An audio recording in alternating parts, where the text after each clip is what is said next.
उज्जैन के महाकाल मंदिर में कर्मचारियों और पुरोहितों की नियुक्ति को लेकर विवाद बढ़ता जा रहा, जहां मंदिर के पुजारी, पुरोहितों और प्रतिनिधियों की नियुक्तियों को लेकर दायर की गई याचिका पर इंदौर हाईकोर्ट ने सुनवाई करते हुए मंदिर समिति और राज्य सूचना आयुक्त को नोटिस जारी करते हुए 8 सप्ताह में जवाब मांगा।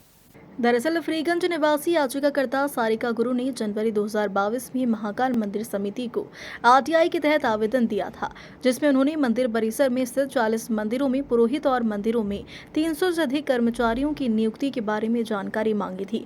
सारिका गुरु ने बताया कि उन्होंने यह जानकारी मांगी थी कि पुरोहितों और कर्मचारियों की नियुक्ति किस आधार पर की गई, इसके लिए क्या मापदंड तय किए गए हैं और किस समाचार पत्र में इसकी विज्ञप्ति निकाली गई।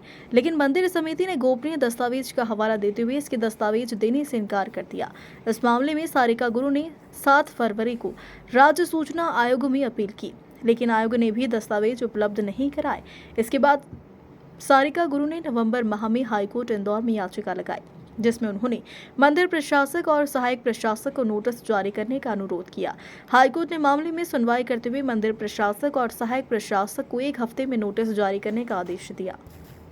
इसमें सबसे पहले मैंने सूचना के अधिकार के अंतर्गत जानकारी मांगी गई थी मंदिर प्रशासक के द्वारा, जिसमें मैंने ये मांगा गया था कि 1982 से लेकर या उसके पूर्व तक अगर कोई परंपरागत से भी है तो उससे संबंधित कोई कागज होगा, या आपने कोई अपॉइंटमेंट करा है तो उससे संबंधित मुझे दस्तावेज दीजिए, ना कि मुझे सूची चाहिए। तो इन्होंने मुझे दस्तावेज नहीं दिए गए हैं।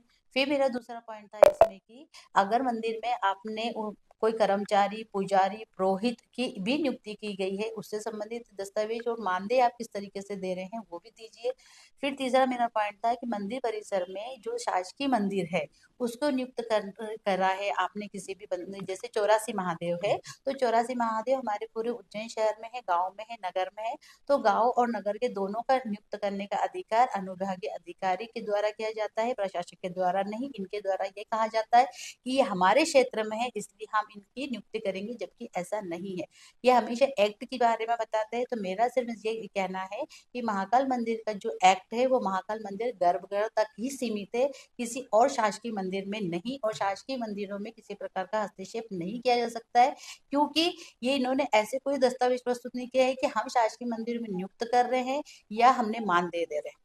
इन्होंने ऐसा कुछ नहीं बताया। यही संबंधित मैंने जानकारी मांगी है। और प्रबंध समिति का मेरा सिर्फ इतना जानना है कि प्रबंध समिति को कब से अधिकार हो गए नियुक्त करने का। प्रबंध समिति का है मंदिर की व्यवस्थाओं को देखना कि किसी प्रकार की कोई घटना ना हो और मंदिर की व्यवस्थाओं में सुचारू रूप से चलती रहे। कि हाँ, क्योंकि इन्होंने सिर्फ हमेशा सूची बताते हैं। हमारा ये कहना है कि कोई भी व्यवस्था, जो भी मंदिर होता है या ऑफिस होता है, तो उसमें बकायदा एक प्रोटोकॉल होता है, एक प्रोसेस होती है कि उसमें व्यक्ति आता है, उसकी योग्यता देखी जाती है, उसकी विज्ञप्ति निकाली जाती है, और विज्ञप्ति निकलने के बाद अगर योग्य माना जाता है तो उसको कुछ समय के लिए, उसके कार्यकाल के लिए, जिसको हम वर्तमान में ट्रेनिंग भी कहते हैं, कि ट्रेनिंग बेस पे रखा जाता है, उसको अस्थायी नियुक्ति कहते हैं। अगर वो सही माना जाता है तो फिर उसको स्थायी करी जाती है। इस तरीके सारी व्यवस्था चलती है। पर अगर इन्होंने इस तरीके से कुछ भी करा है तो मुझे सिर्फ दस्तावेज चाहिए। अगर है तो मेरा सिर्फ निवेदन यही है कि आप कोर्ट में प्रस्तुत करें, और नहीं है तो वैसा भी जवाब दीजिए। अभी कोर्ट ने क्या कहा? अभी इनको सिर्फ नोटिस इशू कर रहे हैं। अगली तारीख जो भी होगी इस पे अपना जवाब देंगे या दस्तावेज देंगे।